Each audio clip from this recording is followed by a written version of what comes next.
হ্যাঁ, দীর্ঘদিন পর আজকে অনেকদিন পর একটি লং ভিডিও নিয়ে বেরোইলাম। তারপরেও প্রচণ্ড রোদ।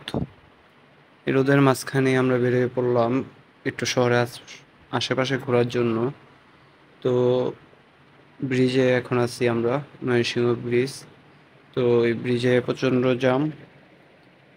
জাম বলতে আসলে এরকম কিছু না, জাস্ট ট্রাফিক জ্যাম। এটা 5 মিনিটের মধ্যে ছেড়ে দিবে। তো দাঁড়িয়ে দাঁড়িয়ে কোনো কাজ নেই, কি করবো, একটু আয়নাটা বুঝলাম, আয়নাটা একটু মুছে নিলাম, অনেকটা ধোলা লেগেছিল। তো গাড়িটা কন্টিনিউ বেরোনো হয় না এখন, যে কোনো কাজের জন্য চাপে থাকি সারাদিন। তো আজকে শুক্রবার, ভাবলাম একটু ঘুরে আসি কোথাও আশেপাশে শহরের। তো শহরের আশেপাশে ঘোরার মধ্যে তো তেমন কোনো জায়গা পেলাম না। ভাবলাম একটু কিশোরগঞ্জ রোডটা দেখে আসি। তো যাই হোক, জ্যামটা ছেড়ে দিল। তো আমরা ওইখান দিয়ে আবার সামনে ব্রিজের মোড়ে জ্যাম। তো তার কারণে আমরা সিএনজি স্ট্যান্ডে দিয়ে ঢুকে পড়লাম। তো সামনে যে দেখি, যদি বেরোনো যায় তাহলে তো ভালোই হয়, কোনো জ্যাম পেরোতে হলো না। তারপর ওই সাইডটা বললাম, সামনে মাইন্ডোগুলা মানে অযথা দাঁড়িয়ে রয়েছে, কোনো মানে যাত্রী নেই, সামনে পুরো ক্লিয়ার। তারপরও সে সাইড দিতে ইচ্ছুক নয়। তারপর হরেন বাজানোর পরে কিছুক্ষণ পর সাইড দিল। যাই হোক, আমরা ওই যে তারা এখনো মানে দাঁড়িয়েই রইছে, হরেন যে দিচ্ছি তারপরও কোনো সাইডের মানে পিছনে যে কোনো গাড়ি আছে তারা দেখে না। তো তারা তাদের মধ্যে দাঁড়িয়ে রইছে। তো কিছুক্ষণ পর অবশ্যই আপু সে ইশারা দিয়ে বললো সাইড হইতে, তখন সাইড হয়ে গেল। তো যাই হোক, আমরা ব্রিজের দিকে আগায় যাচ্ছি। ময়মনসিংহের যেটা আমাদের নদ অথবা নদী, ময়মনসিংহ ব্রহ্মপুত্র নদী। তো আমরা তার উপর সেতু দিয়ে আমরা বেরিয়ে যাচ্ছি ময়মনসিংহ শহর থেকে। তো প্রচণ্ড রোদ থাকা সত্ত্বেও আশেপাশের ভিউটা অনেকটা সুন্দরই পেলাম। খুব ভালো লাগলো, অনেকদিন পর বেরোইলাম আমরা। তো এখন আমরা যাচ্ছি পাম্পে, তেল লোড করতে হবে। রাতে সময় পাই নাই, যার কারণে আগেই তো বললাম শুক্রবার ছাড়া আসলেও বেরোনো হয় না। কারণ আমি ব্যবসার পাশাপাশি কন্টিনিউ ভিডিওটা চালাই, আপনাদেরকে সাথে নিয়ে একটু ঘুরতে চাই। তো যার কারণে আমরা একটু মাঝে মাঝে ভিডিওটা বানাই, শুক্রবার ছাড়া তো পসিবল হয় না। তো যাই হোক, আমরা পাম্পে যাই, তারপর আবার দেখা হচ্ছে। দেন আমরা পাম্পে চলে আসলাম। আমরা এখন আছি চায়না মোড় যে পাম্পটা। তো সুমনস বা ময়মনসিং যারা থাকেন তারা অবশ্যই চিনবেন। দেন এখানে ওইরকম সিরিয়াল পড়ে না, দেখা গেলো 1 থেকে 2টা গাড়ি থাকে সর্বোচ্চ গেলে। তাছাড়া আমি এখান থেকেই সবসময় ভরার চেষ্টা করি, কারণ হয়তো এখানে না তো পুলিশ লাইন, আমি 2টা পাম্পই সবসময় সিলেক্ট করি। যেখানেই যাই আমি মানে যতটুক সম্ভব এখান থেকে ঘুরে নিয়ে যাওয়ার চেষ্টা করি। যদি বাই চান্স বেশি দূরেই চলে যাই, মানে ফুল ট্যাঙ্কির ওভার লাগবে, তখন আমি অন্য কোনো পাম্প যখন রাস্তায় পড়বে ওইখান থেকে নিই, তারপরও দেখে শুনে।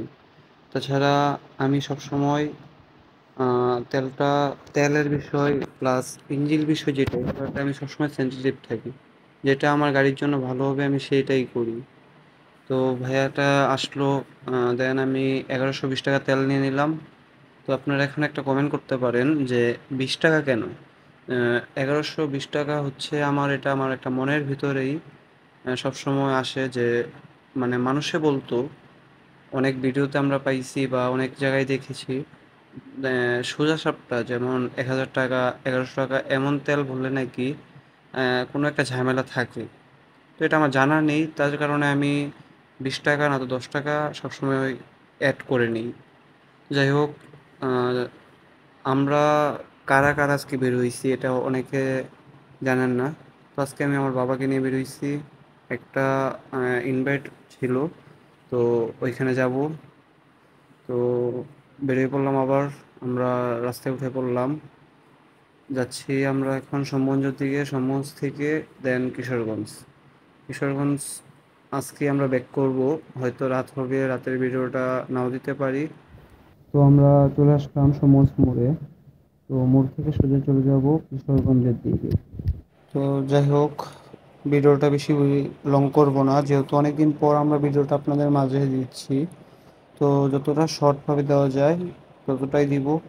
প্লাস আমার যদি কোনো কথা ভুল হয়ে থাকে অবশ্যই আপনারা আমাকে জানাবেন। তাছাড়া আপনারা কোথায় দেখতে চান, কোন রিলেটেড ভিডিও দেখতে চান অবশ্যই আমায় জানাবেন। আমি চেষ্টা করব ওইটা আপনাদের মাঝে দেওয়ার জন্য।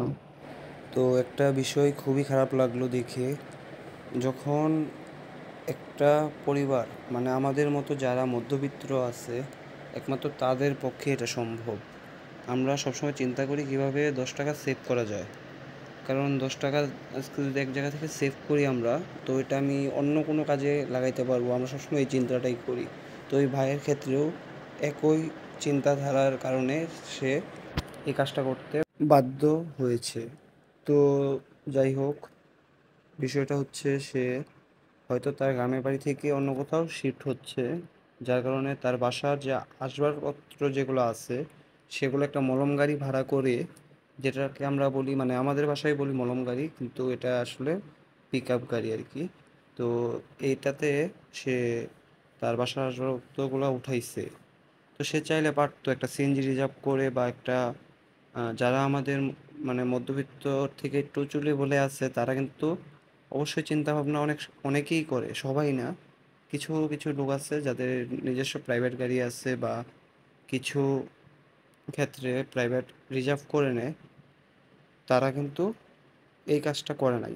তারা কি করেছে, যেই গাড়িতে তারা মালপত্র নিছে একই গাড়িতে তার পুরো পরিবারটাকে নিয়ে সে পিছনে একটু জায়গাতে বসে রইছে। তো সে চাইলে পারতো যে একটা সিএনজি, অন্তত একটা সিএনজি রিজার্ভ করতে, কিন্তু সে সেটা করে নাই। কারণ একটা সিএনজি রিজার্ভ করতে গেলে দেখা গেল মিনিমাম ভালো একটা অ্যামাউন্ট লাগবে যদি লং কোথাও যেয়ে থাকে। তো সে ওই জায়গাটা একটু সেভ করে নিছে, একটু কষ্ট করতেছে, একটু কষ্ট করে যাচ্ছে।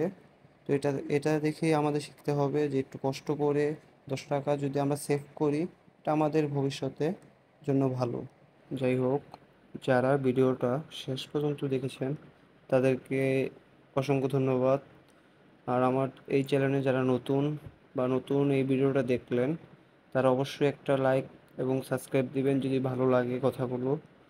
তো পরের কোনো ভিডিও নিয়ে আবারও দেখা হবে।